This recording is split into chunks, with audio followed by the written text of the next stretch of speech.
Hola, ¿cómo están? Espero que se encuentren muy bien y que los sellos les estén protegiendo. El día de hoy vamos a continuar hablando sobre los Drow. Ya hemos adelantado parte de lo que son físicamente, cómo se ven y también algunas de sus habilidades.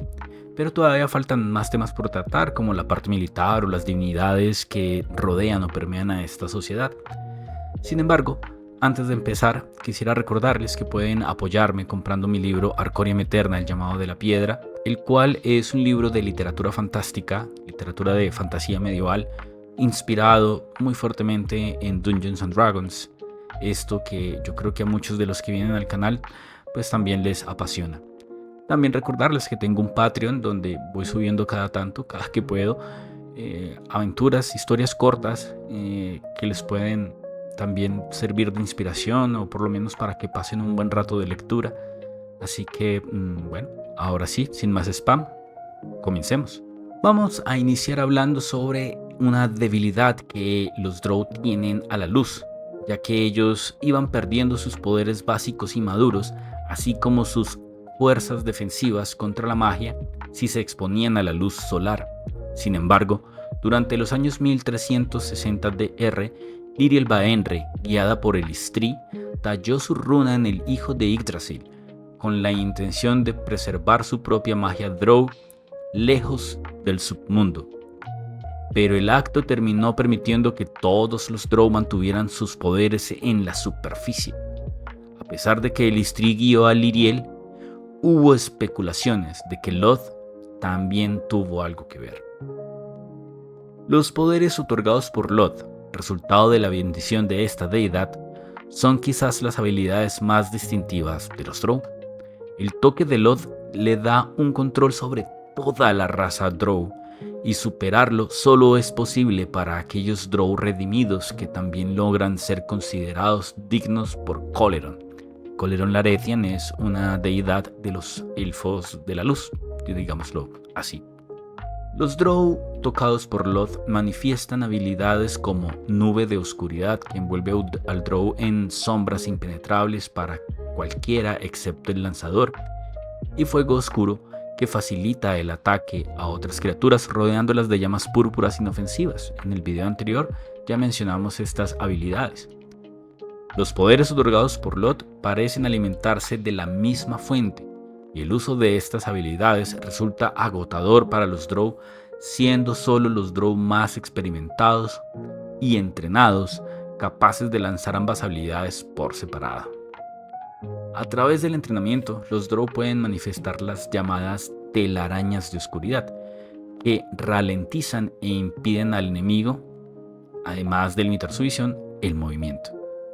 Los Drow nacidos bajo una maldición pueden desbloquear aún más poderes otorgados por Loth, incluyendo mejoras de las mencionadas habilidades de nube de oscuridad y fuego oscuro. Otras formas de mejorar estas habilidades incluyen entrenar para lanzar la nube de oscuridad más rápido en respuesta al daño o convertir el fuego oscuro en un escudo protector parpadeante que hace más difícil acertar al beneficiario. En cuanto al combate, los Drow son tan frágiles como cualquier otro elfo y tienen una fascinación por el sigilo y la sutileza. Tienden a emboscar a sus enemigos con armas a distancia, prefiriendo ballestas de mano cuando es posible para administrar sus venenos desde lejos. También prefieren armas ligeras y rápidas como los estoques. En combate cuerpo a cuerpo, también las cimitarras, pero normalmente se retiran si el combate cercano es la única opción restante. Hay entrenamiento específico disponible para sus pícaros, que incluye lecciones sobre cómo mezclarse con los tonos de calor y los patrones de su entorno, de manera similar a cómo otras razas pueden esconderse en las sombras de las fuentes de luz. Sus famosas o infames escuelas de asesinos también funcionan como gremios de asesinos. Los Drow masculinos son normalmente luchadores competentes y los exploradores son valorados como rastreadores. Además de su obvia utilidad como fuente de luz, los Drow usan su habilidad para crear luces danzantes para sorprender al enemigo con una aparición repentina de una figura brillante o esferas de luz similares a fuegos fatuos. Unir fuerzas con verdaderos fuegos fatuos para hacer este efecto mucho mejor, mucho más efectivo, es una técnica muy conocida, aunque vista como un comportamiento corrupto incluso para ellos. Además de la utilidad obvia de cancelar fuentes de luz, la habilidad de los Drow para crear oscuridad es una parte integral de su estrategia de combate, ya que pueden usarse para limitar la visión o dificultar de otra manera a sus enemigos, dado que la oscuridad mágica parece piedra negra cuando se ve con visión oscura o con esta infravisión que ellos tienen, es decir, no permite que se vea el calor cuando se usa la infravisión. De hecho, hay muchos usos creativos del hechizo desde un punto de vista táctico. Por ejemplo, un Drow puede esconderse detrás de la, entre comillas, piedra negra y emboscar a sus enemigos desde la cobertura o usarla para ocultar una trampa. Las armas y armaduras de los Drow están hechas de una sustancia llamada adamantina, una aleación de adamantita y luego convertidas en objetos de artesanía Drow. Dicho equipo no soporta la luz solar, pero es barato y fácil de producir. Antes de la década de 1370 DR, cada guerrero Drow, incluso en los rangos más bajos, estaba equipado con una cota de malla Drow y, en la mayoría de los casos, un escudo pequeño. En algún momento de principios de la década de dicho año, estos objetos dejaron de ser populares y los Drow empezaron a usar armaduras de Mithril, cuando era asequible, pero mantuvieron el uso de armaduras que no obstaculizaban su destreza natural. Entre las armas más famosas se incluyen los pernos de poder, la lanza de la muerte, el látigo de colmillos, la espada de misión Drow, el hilador de mano y el azote de la reina. Un equipo bien conocido fabricado por los Drow era la armadura de la muerte, legendaria en el submundo. Los Drow también crearon algunas armas con el propósito específico de luchar contra los de su propia especie, como las esferas de destello y las píldoras de luz. En los libros de Drizzt, Sacnafein utiliza estas esferas de una forma bastante destructiva. Es muy interesante cuando se lee cómo las usa en combate. Hemos también mencionado que ellos son aficionados a usar el veneno en sus armas. Especialmente famoso es el poderoso veneno sedante Drow, hecho de un hongo negro resbaladizo que crece en ciertas cavernas del submundo y que comúnmente se aplica a las flechas de ballesta para poder dormir fácilmente a los enemigos. Otros venenos populares incluyen los extraídos de gusanos púrpura, escorpiones y arañas, además del veneno conocido como la llamada, la pasta quemaojos y la pudrición cerebral. Casi todos los Drow hacen algún esfuerzo individual por fortalecer su tolerancia a los venenos como parte de su entrenamiento. Esto se logra ingiriendo dosis cada vez mayores de veneno de sueño Drow y veneno de araña, lo que les otorga mayor resistencia a estas toxinas. Su uso masivo de venenos llevó a los Drow a desarrollar el encantamiento virulento, que mejora los efectos de cualquier toxina aplicada a sus armas. Naturalmente, los Drow cuentan con algunas contramedidas contra el veneno, como el anillo de antídoto. En cuanto, digamos, a la parte militar, las sacerdotisas de las sociedades Drow ocupan formalmente los puestos de liderazgo militar, pero en la práctica son los comandantes varones quienes realmente dirigen las fuerzas. Las sacerdotisas a menudo se esconden ante el peligro, recurriendo a amenazas físicas y a la dominación mágica para asegurar su lealtad. Un escuadrón militar dirigido formalmente por un Drow varón es generalmente un Streak, un escuadrón suicida o un Dobluth, un grupo de marginados. Estas prácticas militares, cuando hablamos de la guerra,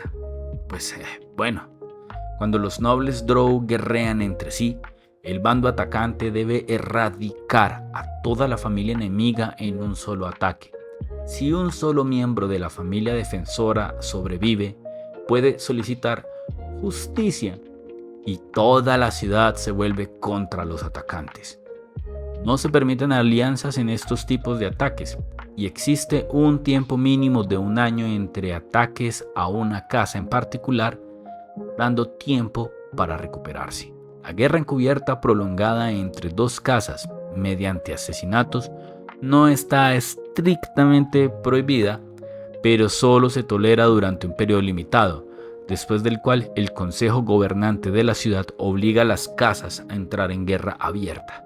Esto explica por qué la sociedad Drow está en un estado perpetuo de pequeñas batallas encubiertas, en lugar de una serie de sangrientas batallas frontales. Para empeorar las cosas, en situaciones de guerra, las casas nobles conspiran entre sí para que sus rivales sufran las mayores pérdidas o asuman la responsabilidad de cualquier fracaso, lo que les impide formar un frente verdaderamente unido contra sus enemigos.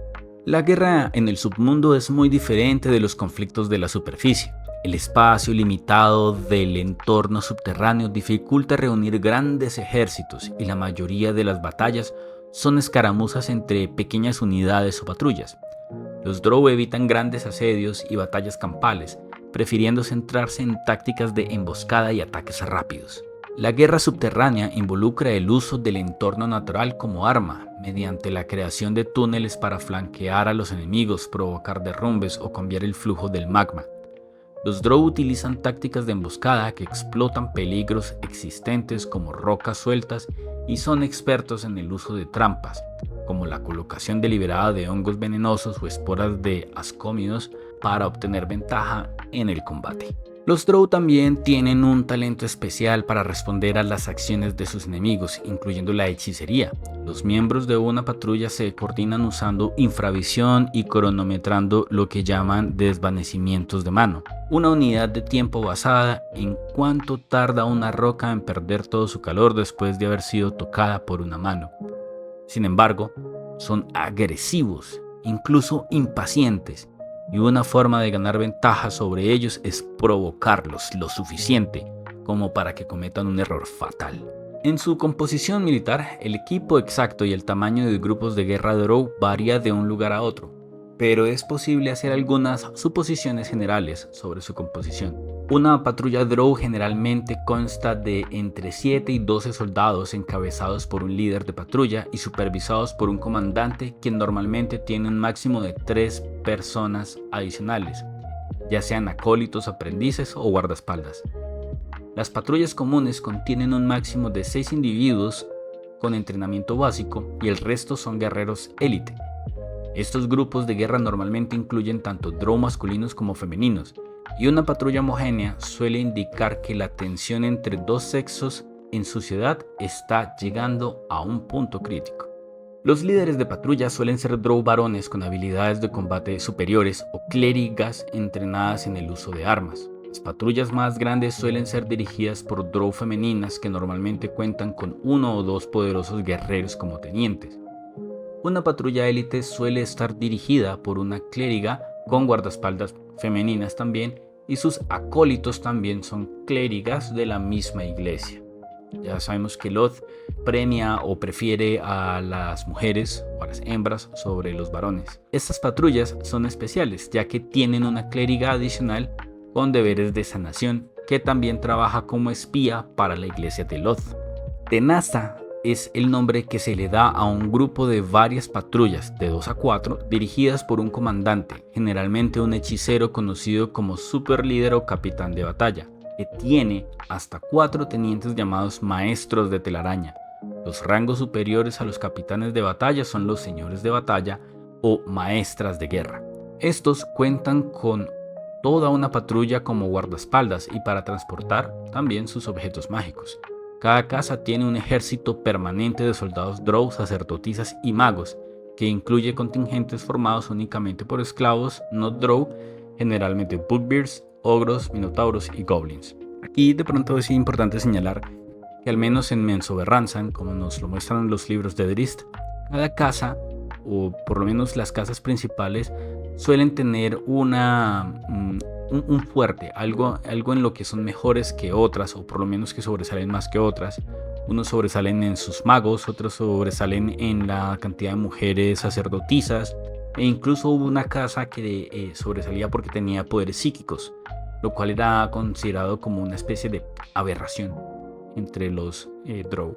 Alrededor de 3 de cada 10 patrullas Drow incluyen entre 1 y 8 combatientes que no son de esta raza, como son bugbears, goblins u orcos. y se consideran, entre comillas, fuerzas aliadas.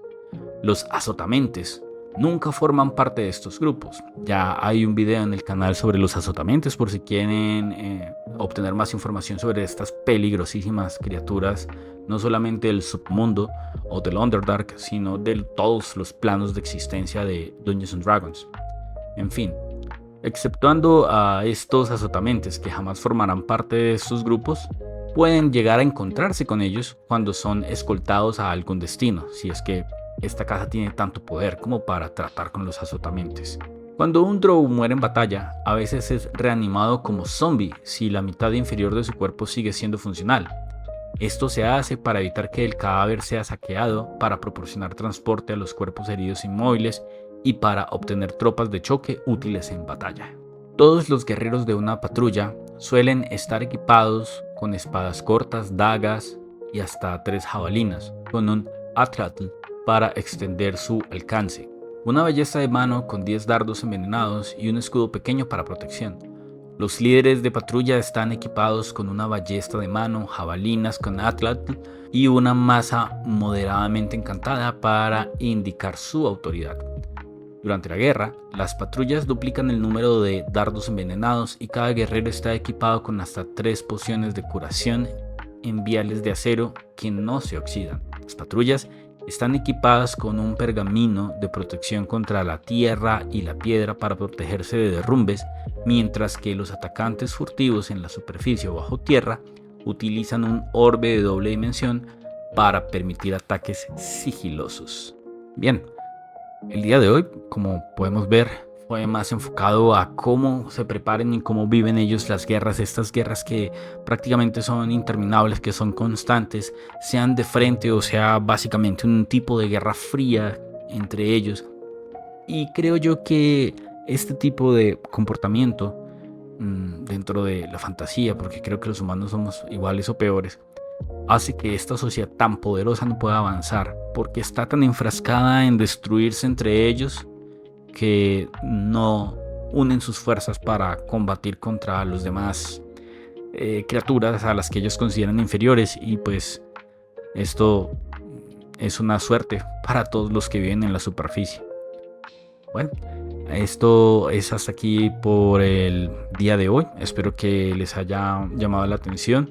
Yo siempre insisto al final que toda esta información ayuda mucho cuando uno está creando una aventura, una campaña, escribiendo, porque son datos que son muy interesantes para saber cómo usar y poder distinguir a esta sociedad frente a los otros enemigos a los que los aventureros ya se hayan enfrentado.